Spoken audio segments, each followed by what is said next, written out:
जितिन, मुझे तुमसे कुछ कहना है। अगली रात मनीषा ने अपने को वही कल वाला संवाद दोहराते हुए पाया। हूँ, जितिन ने अखबार पढ़ते पढ़ते कहा। फिर वही उत्तर। पर आज वह निश्चय कर चुकी थी कि उसकी तमाम अन्न मस्तिष्क का से लोहा लेकर अपनी बात कहकर रहेगी। कहकर ही नहीं, उसे सुनाकर रहेगी। सुन रहे हो? उसने ऊंचे स्वर में कहा। हूँ। थोड़ी देर के लिए अखबार रख दो, मैं जो कह रही हूँ यह सुन लो तो अच्छा रहेगा। हूँ, उसने चौंक कर कहा, साथ ही नज़रें उठाकर उसकी ओर देखा। उसके चेहरे की अद्भुत गंभीरता से उसकी दृष्टि को बांध लिया था।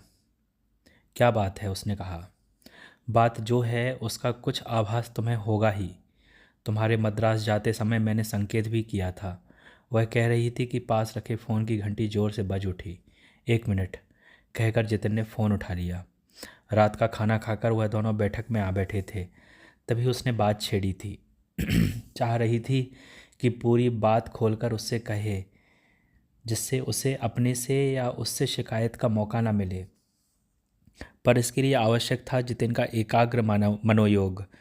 वही मिलना कठिन हो रहा था। वह कुर्सी के एक कोने पर बैठी बेचैनी से टेलीफोन समाप्त होने की राह देख रही थी। पर वह था कि ख़त्म होने में ही नहीं आ रहा था।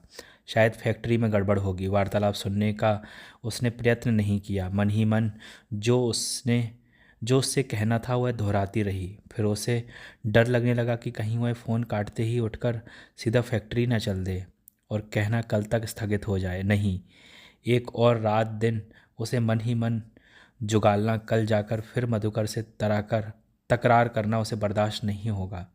जो कहना है फ़ौरन कहना होगा। तभी उसकी समझ में यह भी आ गया था कि बात को घुमा फिरा कर ना कहकर निष्ठुरता से साफ साफ कह देने से ही वह जितिन का ध्यान आकर्षित कर सकती है। ठीक है, जिस आदमी को उससे दो बात करने तक की फुर्सत नहीं है, उससे कैसा लगाव? जो रिश्ता रात के अंधेरे में जन्म लेता है और चंद घंटे कायम रहकर दिन के उजाले के साथ साथ खत्म हो जाता है, उसे तोड़ने में कैसा संकोच? जितिन, फ़ोन के कटते ही उसने ऊंची आवाज़ में कहा। सॉरी, फैक्ट्री से फ़ोन था। वहाँ जानती हूँ तुम्हें फ़ौरन जाना है, पर जाने से पहले मेरी बात सुन लो। उसका स्वर अनमना था। मैं तुमसे तलाक चाहती हूँ। क्या? वह खड़े होते होते बैठ गया, फिर हंस पड़ा। इतनी भी क्या नाराज़गी? उसने कहा। मैं बस गया और आया, रात तक ज़रूर लौट आऊँगा। मनीषा का दिल पास रखा फूलदान उठाकर उसके सिर पर दे मारे। उफ, आदमी इतना अंधा भी हो सकता है। उसकी हंसी ने उसका संकोच फूंक मारकर उड़ा दिया और वह क्रूर हो उठी। मैं नाराज़ नहीं हूँ, उसने कहा। मैं मधुकर से प्यार करती हूँ और उससे विवाह करना चाहती हूँ। मधुकर? उसने बेवकूफ़ समान दोहराया। मधुकर? हाँ, तुम मिल चुके हो उससे। यह सब तुम क्या कह रही हो? क्यों, तुम क्या जानते नहीं? मद्रास जाते समय मैंने तुमसे कहा था ना। क्या कहा था? कहा था कि मधुकर मुझे चाहने लगा है। हाँ, शायद मधुकर, तुम नहीं। क्यों क्यों मैं क्यों नहीं? जितिन चुपचाप देर तक उसके चेहरे को देखता रहा। यह सच है या मजाक? आखिर उसने घुटे घुटे स्वर में पूछा। सच, मेरे जीवन का सबसे स्पष्ट और अनश्वर सच। पर कैसे? क्यों? उसने पता नहीं उससे या अपने आप से पूछा।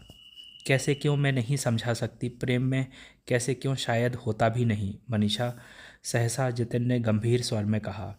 किसी भी स्त्री पुरुष के बीच आकर्षण का मतलब यह नहीं होता कि वह विवाह करें ही करें। आकर्षण ऐसी चीज़ है जो व्यक्ति के साथ टिकती नहीं। तुम जानती हो, मैं उतने तंग ख्यालों का आदमी नहीं हूँ। मधुकर और तुम्हारे बीच कुछ जो भी गुजरा हो उसे भुलाया जा सकता है। इसमें तलाक की ज़रूरत नहीं है। स्तंभित मनीषा उसका मुंह ताकती रह गई। बस इतना ही समझ पाया है वह? इतना निरुद्वेग भी कोई आदमी हो सकता है? उसने उसके कानों में मधुकर के कहे शब्द उठ पड़े। कोई दूसरा पुरुष तुम्हारे करीब आए मैं बर्दाश्त नहीं कर सकता। आकर्षण? उसने कहा। मैं प्रेम की बात कर रही हूँ। एक ही बात है। एक ही बात? जितिन, तुमने कभी प्रेम किया है? क्यों नहीं? तुमसे करता हूँ। मुझसे? विवाह का अर्थ प्रेम नहीं होता, और ना साथ सोने का। मुझसे प्रेम करते तो इतने शांत भाव से मुझे मधुकर की बाहों में छोड़कर मद्रास ना चले जाते। जोर करके रोक लेता तो तुम मधुकर को छोड़ देती। इसी इसी को अनश्वर सच कहती हो? नहीं, मनीषा ने कठोर स्वर में कहा। तुम रोकते भी तो मैं रुकती नहीं। तुम क्या, दुनिया की कोई ताकत मुझे नहीं रोक सकती। मैं सिर्फ यह कह रही हूँ कि तुम प्रेम करते तो मुझे रोकने का प्रयत्न ज़रूर करते, आराम से मद्रास ना चले जाते। मनीषा, जितिन ने कहा, बात क्या इतनी सी है? मेरे मद्रास चले जाने पर तुम नाराज़ हो? सच कहता हूँ, मैं यह सोच ही नहीं सकता कि तुम मधुकर से प्यार कर सकती हो। क्यों? शायद इसलिए कि इतना भावुक मैं तुम्हें नहीं समझता था। मुझे समझने का तुमने कभी प्रयत्न किया है? शायद तुम्हारा इल्ज़ाम सही है, पर इन दिनों मैं बहुत बिज़ी रहा हूँ और तुमने कभी कहा भी तो नहीं। आगे से मैं पूरी कोशिश करूँगा कि तुम्हें इतना अकेला ना छोड़ूं। मैं तुम पर कोई इल्ज़ाम नहीं लगा रही जितिन, उसने स्वर को कोमल बनाकर कहा। उसे लगा कि वह नहीं करना चाहती थी, वहीं रुक गई, वही कह गई, और मूल बात शिकवे शिकायत के गंदे पानी में बहकर दूर निकल गई है। इल्ज़ाम का सवाल ही पैदा नहीं होता, वह कहती गई। मधुकर से मैं इसलिए प्रेम नहीं करती क्योंकि मुझे तुमसे कोई शिकायत है, क्योंकि मैं बस करती हूँ। मधुकर को तुम जानती ही कितना हो। कितने दिन हुए हैं उससे मिले? 4 महीने बस। हाँ, पर आदमी को दिन और महीने के हिसाब से नहीं जाना जाता। उसे मैं 2 सप्ताह में ही उतना जान गई थी जितना तुम्हें 2 वर्ष में नहीं जान सकी मैं। और वह मुझे 2 दिन में ही उतना जान गया था जितना तुम 2 वर्षों में नहीं जाने। यह जानना महज आकर्षण है, या जिसे तुम कहती हो प्रेम? जब वह चुक जाएगा तब क्या करोगी? प्रेम चुकता नहीं, प्रेम ज़रूर चुक जाता है। यही उसकी नियति है। नहीं, और यही उसकी त्रासदी। तुम प्रेम के बारे में क्या जानते हो? यही कि प्रेम जीवन का लक्ष्य नहीं होता। ठीक है, तब तुम्हें ऐतराज़ ही क्या है? मुझे तलाक दे दो। जितिन कुछ देर चुप रहा, फिर बोला, चुनने का अधिकार सबको है मनीषा। मैं सिर्फ यह चाहता हूँ कि एक बार और सोच लो। तलाक की ज़रूरत मैं नहीं समझता। तुम अगर ना देना चाहो तो मत दो, हम ऐसे ही रह लेंगे। जहाँ तक बदनामी का सवाल है, वह मेरी होगी, तुम्हारी नहीं। तुम्हें जो दुख या परेशानी होगी उसके लिए मुझे अफसोस है, पर अपना निर्णय मैं नहीं बदल सकती। पर मैं नहीं समझती सचमुच तुम्हें कोई दुख होगा। कुछ दिन अटपटा सोना अवश्य लगेगा, फिर सब कुछ सामान्य हो जाएगा। मेरे दुख को छोड़ो, तुम अपने लिए सोचो। क्या तुम मधुकर के लिए अपने आकर्षण को प्रेम का नाम इसलिए नहीं दे रही क्योंकि इससे तुम्हारी बचपन की कोई साध पूरी होती है? अपनी मर्जी से विवाह करने की साध? नहीं नहीं, कभी नहीं। मेरा मनोविश्लेषण करने की कोशिश मत करो। हाँ, मैं उससे 2 साल पहले मिली होती तो मैं ही नहीं, तुम भी इस अरेंज मैरिज के हादसे से बचकर खुश होते। पर अब यह सब कहने का कोई महत्व नहीं। अब मैं सिर्फ एक ही बात जानती हूँ, मैं और मधुकर एक दूसरे से प्यार करते हैं और करते रहेंगे। यह भावुकता में कही गई बात है, तो भावुकता से चिढ़ तुम्हें है, मुझे नहीं। प्रेम भावुकता है तो हो। मुझे इस शब्द से डर नहीं लगता, डर लगता है तुम्हारे ठंडे दिल के सोचने से। ऐसे वही सोच सकता है जिसने कभी प्यार नहीं किया, जो प्यार करना जानता ही नहीं, चाहता नहीं। ज़बरदस्ती करके तुम्हें नहीं रोकूंगा मनीषा। एक इंसान का दूसरे पर इतना अधिकार मैं नहीं मानता। इतना ज़रूर कहूँगा, एक बार और सोच लो। मैं तुम्हें चाहता हूँ, तुम ना जाओ। इसके अलावा सिर्फ यह कह सकता हूँ, कभी लौटना चाहो तो लौट आना। सहृदयता के लिए धन्यवाद। लौटने का मौका नहीं आएगा। तुम जो भी कहो, मेरी तुम्हारे लिए यही प्रार्थना रहेगी कि एक ना एक दिन तुम भी उस प्रेम को जान लो जो तुम्हारी आत्मा का पोर पोर आनंद से परिपूर्ण कर दे, जीवन का हर क्षण प्रहर्ष की बूंदों से भिगो दे। तुम्हारा चिंतन, तुम्हारा तर्क, तुम्हारा कर्तव्य, सब उसके तेज बहाव में संगमित हो जाएं, और तुम उस क्षण को पालो जिसके पाने के बाद जीवन पर्यंत तुम्हारी आंखें उसकी चमक से वशीभूत रहें। मेरी तरह तुम्हारा अहम भी पारुल समान उस जवा कुसुम की पंखुड़ियों में समा जाए जो प्रेम का सहज वरदान होता है। कहते कहते उसे लगा इन 2 वर्षों में आज पहली बार जितिन उसके एक एक शब्द को ध्यान देकर सुन रहा है। सहसा वह उसके लिए दुखी हो उठी। मैं जानबूझकर तुम्हें दुख नहीं देना चाहती जितिन, उसने कहा। मैं लाचार हूँ वरना। और तर्क बेकार है, जितिन ने जैसे अपने आप से कहा। मैं आज रात ही किसी होटल चली जाती हूँ। नॉनसेंस, उसने सख्ती से कहा। इस तरह भागने की ज़रूरत नहीं है, जब जाना होगा चली जाना। पर मेरा अब यहाँ रहना क्यों? अब क्या हो गया? 4 महीने से तुम उसे प्यार करती यहाँ रह रही थी, तो अब क्या हुआ? तब मैं अपने से संघर्ष कर रही थी, तुम्हें धोखा देकर मैं नहीं रही। पर अब जब निर्णय लिया जा चुका है तो यहाँ रहना। डरो मत, मैं तुम पर बलात्कार नहीं करूँगा, उसने ऐसे स्वर में कहा कि उसके व्यंग के भीतर छिपे दर्द ने मनीषा को छू लिया। जितिन, भाव विह्वल स्वर में उसने कहा। अब जाओ, सुबह बात करेंगे, जितिन ने उसकी ओर पीठ करके कहा। मनीषा को लगा यह वह वास्तव में उतना विवेकशील और शांत नहीं है जितना वह समझती आई है। अपनी खबर देते रहना, उसने कहा। मैं चाहती नहीं थी कि ऐसा हो, मैंने रोकने की कोशिश भी की थी, पर और कहते कहते उसका गला रुंध गया। जितिन उसकी ओर पीठ किए चुप बना रहा। मुझे तुमसे कोई शिकायत नहीं है, उसने फिर कहा। अब जाओ, आराम करो, जितिन ने रूखे स्वर में कहा।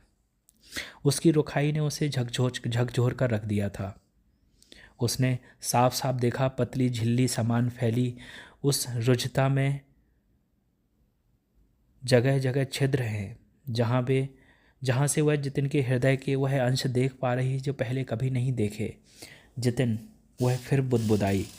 उसने कुछ नहीं कहा, तेज चाल से चलकर कमरे से बाहर हो गया। वह कुछ देर वहीं खड़ी रही, फिर कंधे झटक अपने कमरे की तरफ मुड़ गई। बेकार है, उसने सोचा।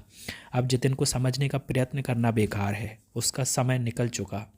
एक बार घर छोड़ने का निर्णय लेने पर मनीषा ने पाया आगे की योजना बनानी उतनी ही आसान है जितनी किसी दावत के लिए खाने की सूची बनानी। उस रात देर तक जगकर उसने अपनी यात्रा का रूप और क्रम तय कर डाला।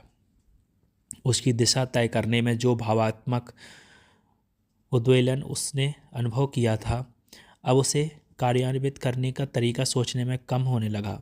उसे ख्याल आया कि हो सकता है कि जितिन इसीलिए इतना शांत रहता हो क्योंकि वह सदा कर्मरत रहता है। कर्म का संबंध उन छोटे छोटे व्यवहारिक क्षणों से होता है जो अपने आप में भावना के उत्कट परिचालन से मुक्त रहते हैं। अपनी आगे की यात्रा आयोजित करने में उसने सबसे पहले इस बात का ख्याल रखा कि इस विषय को लेकर जितिन के समाज में कम से कम चर्चा होनी चाहिए। मधुकर के साथ बंगलुरु में रहना असंभव है। वह जानती थी कि परित्यक्त पुरुष समाज के लिए व्यंग का विषय होता है। एक शहर में रहने पर जितिन के लिए स्थिति असहनीय हो जाएगी। मेरा निर्णय बदला नहीं है। सुबह नाश्ते की मेज पर उसने जितिन से कहा, आज रात मैं पिताजी के घर बम्बई चली जाऊंगी, फिर वहाँ से दिल्ली। जितिन ने कुछ नहीं कहा, चुपचाप बैठा सामने रखे चाय के प्याले को घूरता रहा। क्षण भर की यह चुप्पी मनीषा के लिए असहनीय हो उठी। वो उसे वापस उन कष्टप्रद क्षणों के बीच ले जाने लगी जो कल रात उसने जितिन के स्वर को रुचता समझने के बाद गुजारे थे। लोग कुछ ना कुछ तो कहेंगे ही, चुप्पी तोड़ डालने के लिए उसने कहा। बंगलुरु में रहकर तुम्हें दूने संकट में नहीं डालना चाहती। लोग क्या कहेंगे, मैं उसकी परवाह नहीं करता, उसने बिना उसकी ओर देखे कहा। फिर भी तो तुमने निर्णय ले लिया है, उसने कहा। उसने स्वर में कोई उत्तेजना नहीं थी। वह एक सीधा साधा प्रश्न पूछ रहा था, या शायद वह भी नहीं, महज बात कह रहा था, यथार्थ को शब्द दे रहा था। हाँ, उसने धीमे से कहा, हो सके तो मुझे माफ़ कर देना। ठीक है।